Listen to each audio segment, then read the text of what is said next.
Vox Hebdo sur Vox TV, nous sommes de retour sur ce plateau pour la deuxième partie. Et je vous invite à suivre cet élément. Les partenaires sociaux de la EKRC dénoncent l'attitude du gouvernement au sujet des contrats d'affermage avec la société sénégalaise Sénélec. En effet, par voie des réseaux sociaux, les partenaires sociaux ont découvert des correspondances du Premier ministre et du ministre de l'Énergie. Pourquoi ces deux correspondances ne parlent que des contrats d'affermage et non des concessions? Quand on constate, on voit la convention de l'IWESO par exemple.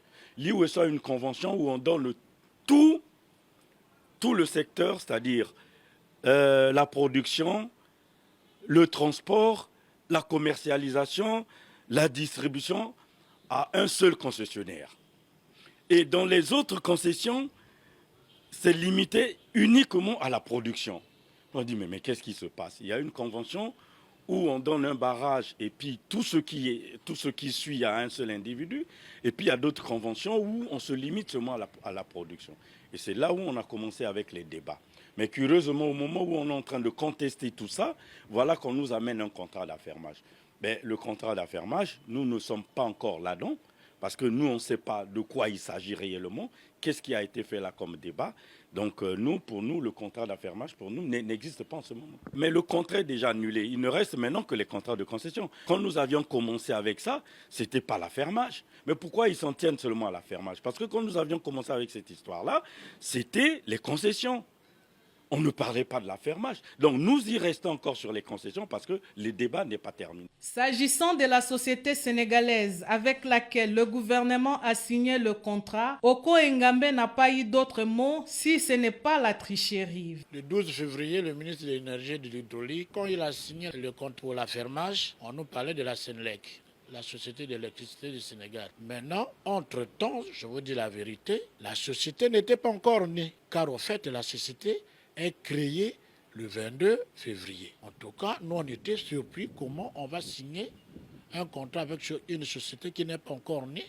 C'est de la tricherie. Après, on a tenu la réunion avec le Premier ministre chef de gouvernement. On n'avait pas parlé de l'affermage, on a parlé plus sur les concessionnaires. Le président de l'Assemblée avait demandé qu'on suspende tout. En réalité, on attend le résultat de l'Assemblée. Nous, on avait tout rejeté en bloc. Le débat est loin d'être clos sur ces problèmes qui ne cessent de défrayer la chronique. Alors, Déborah, est-ce que l'affermage, les concessions mettent en danger la population avec leur électricité? Ah, bonne question. Je m'attends. C'est une question qui vient. En fait, je voulais aborder dans ce sens-là parce que vous parlez de la concession, l'affermage et la population. Est-ce que ces contrats-là mettent en danger l'électricité? Oui. Bon, est-ce que je dirais que non, ça ne met pas en danger? Est-ce que je dirais oui, c'est un peu délicat? Ce que je suis en train de constater, c'est qu'il y a une espèce de crise de confiance, à tous les niveaux d'ailleurs. Voilà, il y a d'abord une crise de confiance entre le gouvernement et les syndicalistes de la société EKRC. Et il y a également une crise de confiance entre la société et les consommateurs que nous sommes. Bon, moi, je n'ai pas compris quand j'ai la lettre quand j'ai vu la lettre, le courrier que le Premier ministre a envoyé au ministre de l'Énergie et de l'Hydraulique, et également le courrier que le ministre Émile Ouesso a envoyé au directeur général de la Sénélec en demandant la suspension momentanée. La question qui m'est venue tout de suite à l'esprit, c'est est-ce qu'il fallait parler d'une suspension momentanée ou une suspension tout court, ou carrément l'annulation? Parce que à ma connaissance, je crois que les syndicalistes avaient demandé l'annulation pure et simple de ces contrats.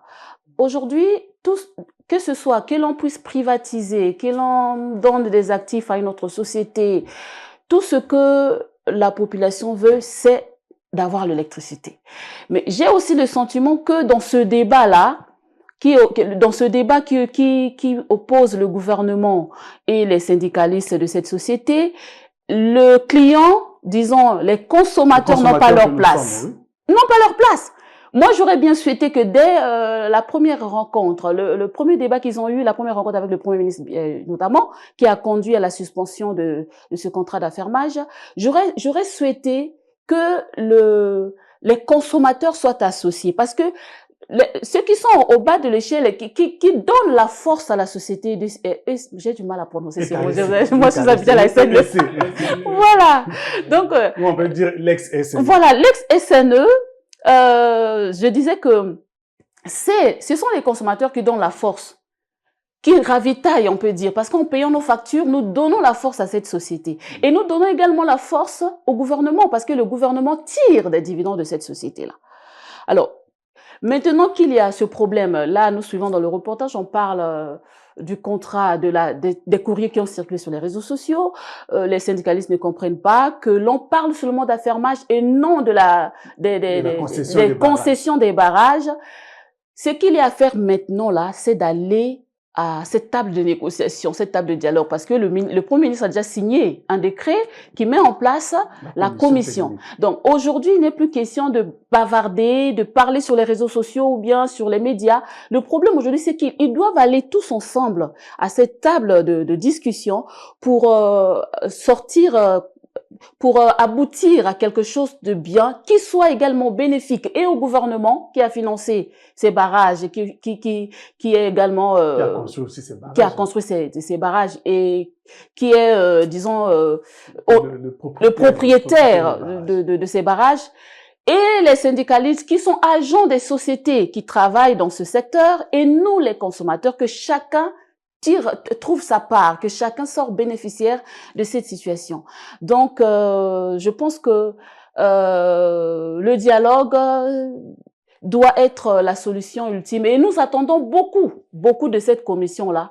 Si vous promenez votre micro au niveau de la population, vous allez voir que la population en a marre de la faiblesse des services la SNE, l'ex-SNE, fournit à la population. Ok, Albert, est-ce que vous avez l'impression que le dossier que ce soit l'affermage, la concession, c'est un dossier qui n'est pas clair? Est-ce qu'il y a des zones d'ombre dans ce dossier tel qu'on a vu les partenaires sociaux un peu sortir de leur créneau? Bon.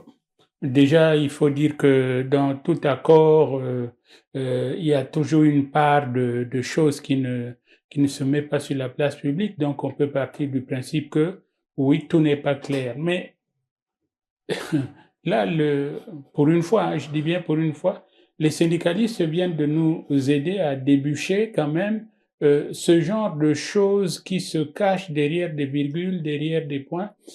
Lorsqu'on parle de concession, lorsqu'on parle d'affermage, lorsqu'on parle d'accord donné à un individu, une société, qu'elle soit étrangère ou qu'elle soit nôtre, qu'elle soit congolaise, pour exploiter la filière de l'électricité.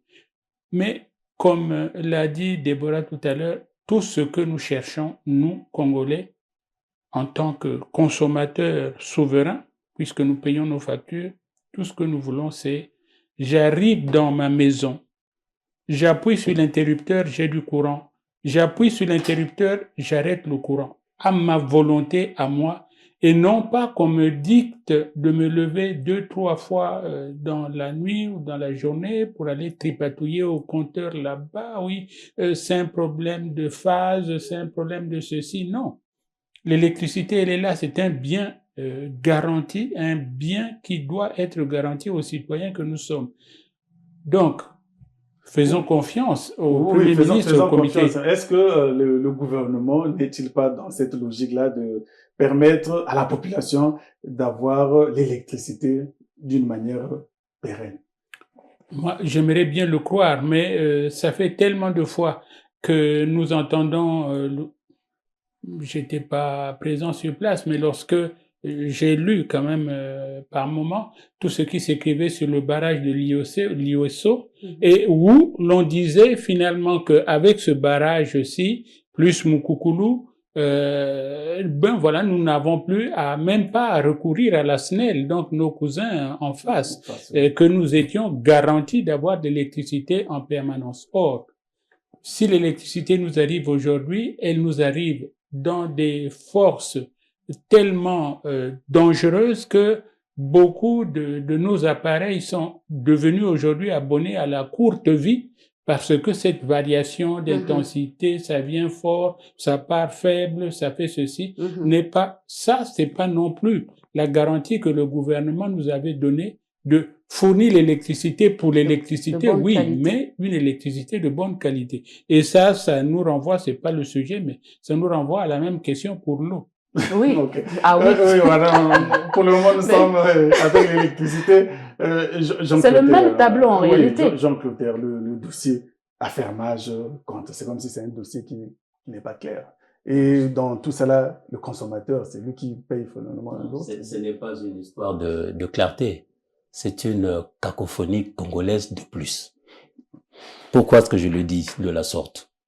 Je crois que ça fait des années que les pouvoirs publics traitent cette question de l'électricité au Congo. Si vous vous souvenez très bien, lorsque nous avions reçu la quarantaine de mesures que le FMI, donc les 48 mesures que le FMI, il y en avait entre autres la privatisation des entreprises. Il n'y avait pas une question. Oui, des entreprises publiques.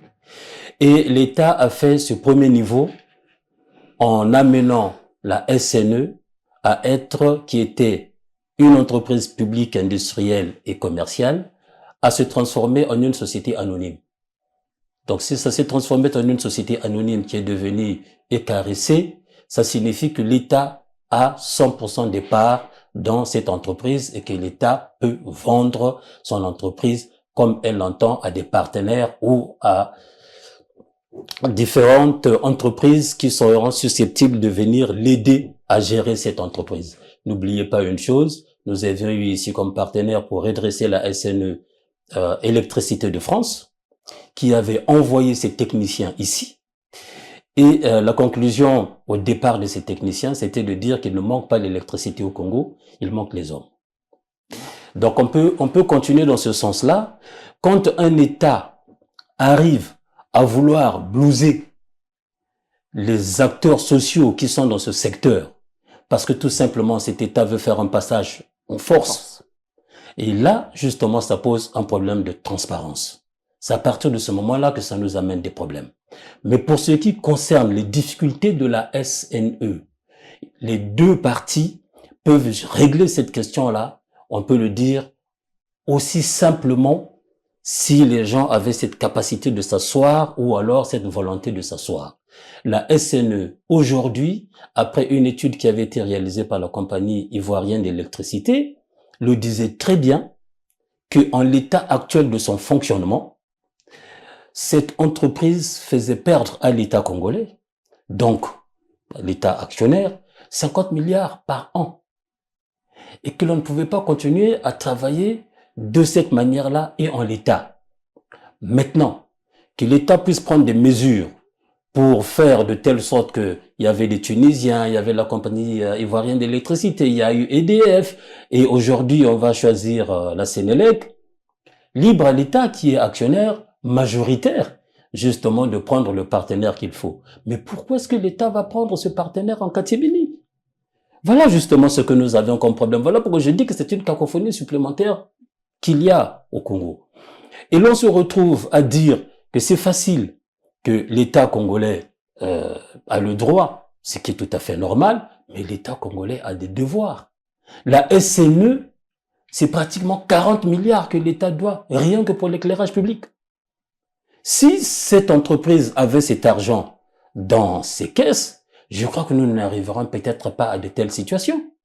Parce que ça aussi, il faut le dire, tout un chacun est défaillant dans cette histoire-là, et tout un chacun veut faire une poussée, faire un passage en force pour nous dire que, mais nous le faisons pour le compte des consommateurs congolais. Non, c'est, une fois de plus, une cacophonie, pour ne pas dire aux gens des micmacs. Oui, en l'état actuel des choses, les partenaires sociaux disent comme être surpris que la fermage prenne l'ampleur dans ce dossier. Est-ce que aujourd'hui la survie ou la survie de ECAREC passe par soit les concessions ou ces affermages, si c'est fait dans les normes. Mais si c'est fait dans les normes, vous avez entendu les syndicalistes vous dire qu'une entreprise qui a été construite bien après la signature, je crois que là, il n'y a plus de normes. Et en plus, sincèrement, il y a déjà en 2019 la cession des barrages. Où est-ce que nous en sommes arrivés? L'État congolais a cédé les barrages en 2009. Il y a même une entreprise qui a été créée ici, qui a été Djoué Investissement, qui devait prendre le barrage du Djoué. On n'en a plus. Alors, comment est-ce que ça se fait aujourd'hui que l'État se précipite pour aller signer cet affermage, et comme le disait notre frère syndicaliste qui est là, et en même temps faire une concession auprès d'un privé congolais dont il faudrait pas citer le nom parce que ce n'est pas notre ambition ici, d'arriver à avoir 1000 formules pour une entreprise. On nous a pas encore dit qu'en dehors de la cession des barrages, qu'il y aura la cession des lignes. Et que finalement, nous avions déjà un premier partenaire qui est arrivé, qui est la Sénélec, qui doit justement prendre aussi sa part à travers l'affermage. Maintenant, que toute cette cacophonie-là a été dénoncée par les syndicalistes, on se retrouve dans quelle situation? La meilleure, c'est-à-dire que, comme nous savons le faire en longueur de journée, nous créons une commission pour noyer le poisson. Parce que l'on se retrouve dans une situation qui est assez difficile. Oui. En moins de 6 mois, qu'est-ce que nous venons de vivre dans notre pays? En moins de 6 mois. Nous avons eu une histoire de terre qui a chauffé déjà la population. On se retrouve avec une histoire de sport qui a chauffé, qui continue de faire monter la tension. Oui. Et puis on se retrouve avec la question de l'électricité pour lequel il faudrait rémunérer 3 entreprises pour arriver aux fournisseurs, donc les barrages, les lignes, les transports et puis finalement la commercialisation. Je crois que ça en est trop. Et la meilleure manière que le gouvernement a eue, au lieu de communiquer depuis le départ sur ce qu'il voulait faire, c'est de noyer le poisson en disant, bon, nous allons maintenant faire une commission et l'on va voir. Ok, Francisca, oui. Est-ce que de cette commission technique pourrait sortir finalement une solution définitive qui va régler cette question de l'électricité? Bon, moi je dirais que la mise en place de la commission, il y a quelque chose de bien. Mais de là à dire que ça va aboutir à quelque chose, à une solution acceptable par tous, ça je ne sais pas. Mon doyen qui est là à côté vient de le dire. Quand on veut noyer le poisson, on crée la commission parce que ça va aller de date, de réunion en réunion et à la fin, on pourrait aboutir à rien, à rien du tout. Cette affaire est très délicate et très délicate. Il n'y a pas de clarté. Comme vous avez posé la question tout à l'heure à Audoyen, il n'y a pas de clarté. Rien que par la forme, il y a déjà un problème. Vous savez, le jour où j'ai suivi sur les médias la signature de ce contrat d'affermage, quelque chose au moins a fait clic. Pourquoi? Mais parce que déjà il y avait, on n'a pas respecté le parallélisme des formes. Je n'ai pas compris comment on parle d'une entreprise Sénélec qui est une entreprise sénégalaise, c'est-à-dire de l'État sénégalais, et qu'il y a un directeur général qui vient signer un contrat avec un État congolais, supervisé, nous avons vu le ministre congolais de l'énergie et de l'hydraulique, supervisé par le Premier ministre, et le ministre a signé avec qui? Avec un directeur général. Vous trouvez ça, c'est sérieux ça? C'est sérieux? On est où là? On se pose des questions. Mais c'est pourquoi je vous ai parlé tantôt de la crise de confiance. Rien que par ce fait-là, la confiance est entamée. Parce que, pourquoi est-ce que le directeur général de la Sénélec n'a-t-il pas signé avec le directeur général? Il y a un problème. Il y a déjà un problème là. Et le jour de la signature, on n'avait pas un représentant de l'État sénégalais. Donc du coup, ça laisse à croire qu'il y a du flou dans ce dossier. Il faudrait que le gouvernement clarifie les choses. Parce qu'il n'y a pas, dans ce débat-là, il n'y a pas que le gouvernement et les agents ou les syndicalistes et caressés qui comptent. Il y a la population. Et nous croyons que quand il y a de tels contrats à signer, quand il y a la possibilité de faire marcher une entreprise, la finalité, c'est le bien-être de la population. Mais là, on a l'impression que la population est laissée pour compte. Ce qui compte, c'est le gouvernement. Et ce qui compte, c'est les syndicalistes. Ils discutent leurs intérêts. Et nous, alors, qu'est-ce qu'on va y gagner? Donc, il faut qu'on rétablisse la confiance. Les syndicalistes n'ont pas confiance au gouvernement par rapport à certains faits, notamment le jour de la signature. Rien que la forme pose problème. Et je suis sûre que le gouvernement, en voulant privatiser ce secteur-là, parce que le gouvernement le fait parce qu'en connaissance de cause, il y a des éléments que le gouvernement détient que vous et nous n'avons pas. Parce qu'un gouvernement ne peut pas se lever un matin comme ça pour dire, bon, je vais concéder les barrages, je vais trouver un partenaire, ceci. Il y a des faits, il y a des données que nous n'avons pas.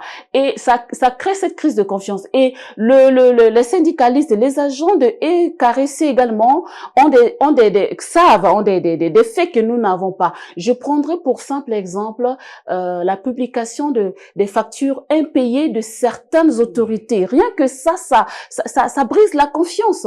Et il y a ces pratiques au niveau de la société et caressées qui ont également conduit à la crise que nous avons aujourd'hui. Il faut qu'on se le dise. Vu que la commission technique mise en place est boudée par les partenaires sociaux, est-ce que cette commission pourra régler ce dossier de EKRC? Mais ils sont obligés. Il faudrait bien qu'ils arrivent à quelque chose de bénéfique à tout le monde. Il faudra bien. On n'a pas un autre choix, on n'a pas une autre voie, on n'a pas d'autre choix. Oui, Albert, tout à l'heure, vous avez dit que vous avez besoin que l'électricité arrive. Alors, la commission qui a été mise en place ne parle que de l'affermage, alors qu'il y a un problème aussi de concession. Est-ce que dans ces conditions, cette commission peut-elle régler la question de l'électricité? Non, moi je dis non, parce que il y a aussi une chose que nous mettons de côté, c'est que dans toutes ces manœuvres, quelle que soit la volonté de ceux qui recherchent des solutions, j'ai comme l'impression que nous mettons trop à côté notre patriotisme. Je veux dire, vous allez chercher un Sénégalais qui vient vous résoudre un problème congolais. Déjà, ça sonne comme ça dans nos relations habituelles. Ça sonne comme si nous étions des moins que rien. Des moins que rien, on savait rien. Donc, rien que ça n'établit pas la confiance et donc ça n'aboutira pas à une solution. Tout compte fait, ça me fait penser un peu à tout ce que nous avons connu autour du CHU. Vous savez, chasser le directeur canadien, faire venir X. Tout ça, ça n'a de sens que si le Congolais, un jour, se lève au matin en disant « Ah, maintenant, j'ai mon électricité. Depuis lundi, nous sommes samedi. » Et il n'y a pas eu de coupure. Ça, c'est tout. C'est la seule jauge vraiment objective pour les particuliers que nous sommes. Oui, jusque-là, les employés de EKRC disent qu'ils ont la compétence pour gérer. Pourquoi finalement le gouvernement Nous sommes journalistes, nous ne sommes pas non plus à penser que tout ce qu'ils disent, eux, c'est ça la vérité. Nous les connaissons, les agents de la SNE, comme nous disions à l'époque. Comment ils viennent nous importuner, donner 10 000, nous allons faire ceci, nous allons... Non, eux aussi, ils doivent laver leur linge en famille. Le linge sale, ils doivent aussi le laver en famille. C'est pas parce que nous aurions des syndicats merveilleux, vertueux, et une électricité pourrie que nous devrions nous sentir à l'aise. Donc ça aussi, il faut dire, il faut balayer devant sa porte aussi. Donc oui, Clotaire, ce dossier finalement va nous amener jusqu'au dossier de la... Mais vous savez, le problème des Congolais, il est toujours le même, c'est qu'il y aura toujours encore d'autres qui viendront pour nous dire voici ce qu'il vous faudrait faire, et on nous dira oui, vous savez, c'est le FMI qui nous exige ce que nous puissions le faire, voici ce qu'il faudrait faire, parce que l'incapacité de tout le monde s'est avérée dans ce pays-là, et l'on en voit les résultats. Et c'est le consommateur qui paye. Et c'est le consommateur qui payera et qui devra toujours continuer de payer ces incuries. Mouton à tendre. Oui, Francis, est-ce que le kilowattheure pourra toujours être soit élevé? Comment pourra-t-on gérer cette affaire de kilowattheure avec le contrat d'affermage? Parce que tout le monde s'attend à avoir de la qualité, la qualité de l'électricité, mais il faut aussi se préparer à payer un peu cher. Là, je vais parler, je vais parler en tant que consommatrice, hein. Moi, je pense que le kilowattheure, le prix doit être revu à la baisse. J'estime que le Congolais paye assez cher le courant actuellement. Les factures sont trop élevées pour un courant de mauvaise qualité. Donc, si on arrive à un accord quelconque, moi, en tant que consommatrice, je dirais, il faut qu'on revoie le prix du kilowattheure à la baisse. Le Congo, quand même, a tout ce qu'il faut pour avoir un bon courant à moindre coût, disons la vérité, quand même. Mais est-ce que les choses telles qu'elles se déroulent, c'est pour aller encore vers la baisse, c'est le souhait. C'est le souhait que je crois que tout Congolais souhaite que le prix du kilowattheure soit revu à la baisse. C'est le souhait. Le prix du kilowattheure, oui. Le prix du kilowattheure est déjà augmenté à Pointe-Noire. Ah. Zone d'expérience. Nous payons assez cher le courant qui est de mauvaise qualité. Et ça ne colle pas avec le Congo. Nous avons tout ce qu'il faut pour avoir une bonne électricité à moindre coût. Et nous attendons cela de nos dirigeants. Albert, vous qui voulez de la qualité, la meilleure qualité de l'électricité, il faut aussi se préparer. On ne peut pas avoir la qualité à moindre coût. Non, on peut l'avoir. On peut l'avoir. Tout est affaire de volonté politique. Il n'y a pas que les chiffres qui comptent. Il y a aussi quand même la satisfaction des désidérateurs des usagers. Mais je vais m'écarter un petit peu de ce sujet pour vous dire, je parlais tout à l'heure de le Sénégalais qui vient nous prendre l'électricité, qui nous apprend à gérer notre électricité. Nous sommes, en tant que citoyens, au bout de 3 expériences qu'a rappelé Clotaire tout à l'heure, le problème des terres des Rwandais. Bon, ça a été abandonné. Nous avons la FECOFOOT, nous sommes éliminés des compétitions. Suspendus jusqu'à nouvel ordre. Si vous trouvez un substitut à suspendu, voilà, utilisez-les tous. Mais la réalité est que à Massamba Débat, c'est silencieux. Donc, il y a ça. Et maintenant, nous en arrivons à ce problème d'électricité. Ben, il est temps que nous soyons congolais, que nous soyons grands. Ok, comme a dit Albert, il est temps que nous soyons congolais et nous soyons grands. Nous sommes arrivés à la fin de cette émission. Restez en compagnie des programmes de Vox TV. Au revoir à tous. Portez-vous bien et à dimanche prochain.